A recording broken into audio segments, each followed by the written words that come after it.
I said, has any evangelical ever spoken there? They said, 104 years ago, D.L. Moody. I said, oh, wow. If he spoke there, I could probably say, okay. So I said, two conditions. I get to pick the subject, I get to bring the music. So they said, what will your subject be? I said, the exclusivity and sufficiency of Jesus Christ. They said, we'd have to ask the head apostle on that one. But they said it. And they said, music? I said, I'd like to bring Michael Card with me. So they said, okay. So I phoned Michael Card. He said, I'll drop everything I'm doing and I'm going to come. And Michael Card sang, were you there, Stacy? Yeah, Stacy used to be on our staff. Then she went the way of all flesh, got married, and we're trying to kidnap her and get her back to Atlanta now. Her mother's been heavily involved in putting all of this together, by the way. We love her out there and miss her so much. But we was at this Mormon Tabernacle, and he sang a song that he wrote from Peter's encounter with Cornelius. The words were, I'm not supposed to be here. You talk about 7,000 people listening to a song, I'm not supposed to be here. And he's talking about the gospel. And if you want to listen to that message that I delivered, we still have it, and we get a lot of Mormon people writing in for it. I compromise nothing on the message. I even addressed the uniqueness of the Trinity in there, and the exclusivity and the completeness of the work of Christ. Then I spoke, I think, at Brigham Young, and one of the universities did open forums there and so on. Just about a month ago, the number 3 apostle flew back to Atlanta, and they're talking to me about coming back to the universities and doing open forums. So the first thing I say to you is, I took a lot of heat for that. I took a lot of flack, and some of the radio programs are really going after me. That's all right. At this stage in my life, I have to do what I believe God is calling me to do. If I can take the message to hostile arenas in India and Pakistan and other places, why am I not going to take it to places that disagree with me? I'm not just going to people who agree with me. I go to people who disagree with me even more than that. And it took a lot of flack because Walter Martin's family had asked me to edit, after he passed away, the book, The Kingdom of the Cult. So my name is writ large on the top of that book. And of course, Mormonism is one of the chapters in there. But they knew I would be respectful, but I would not be compromising. But here's what I say to you. Classical, historic Mormonism has to answer this question.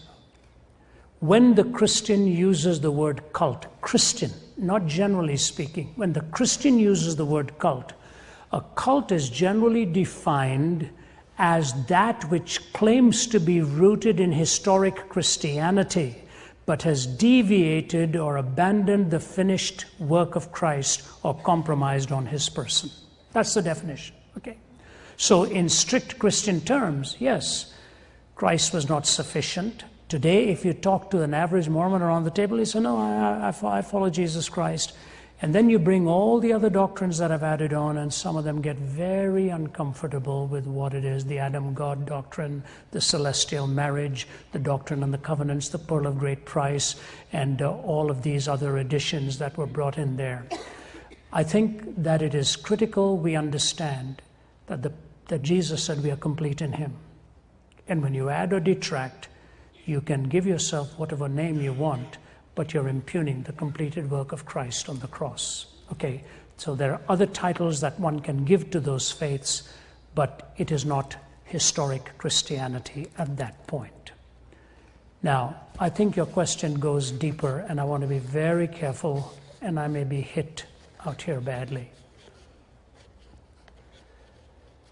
Does one vote for a candidate who belongs, say, to a faith other than the Christian faith?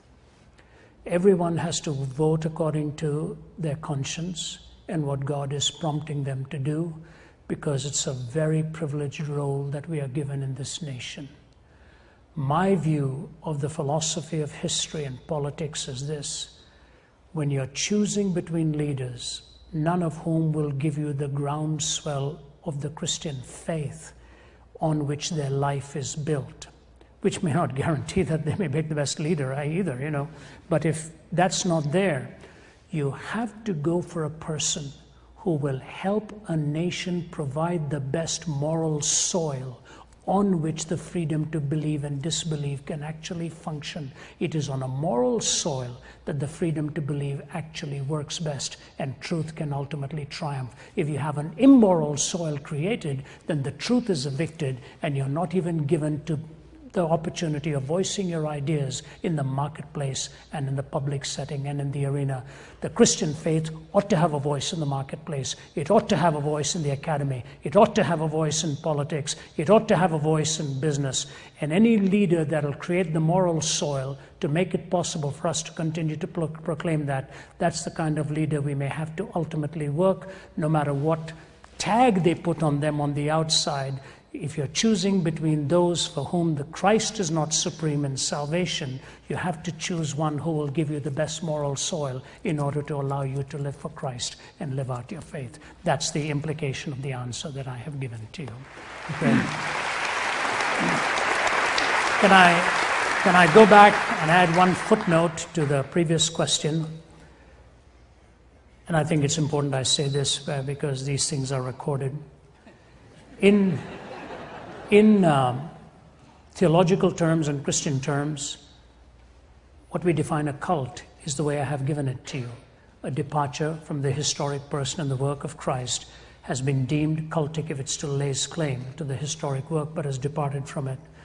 But to use it in a general sense, in a general community, in a general audience, is not a wise way to do it.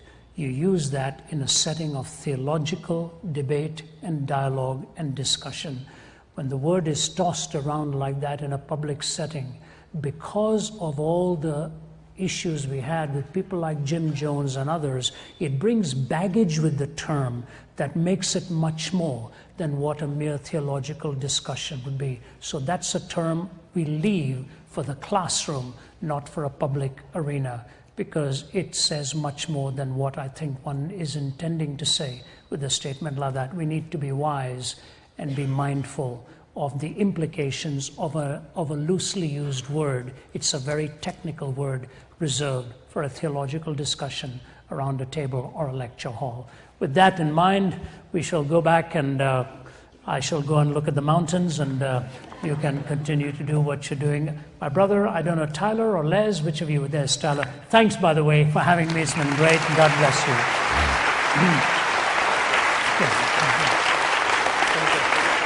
I'm going to do some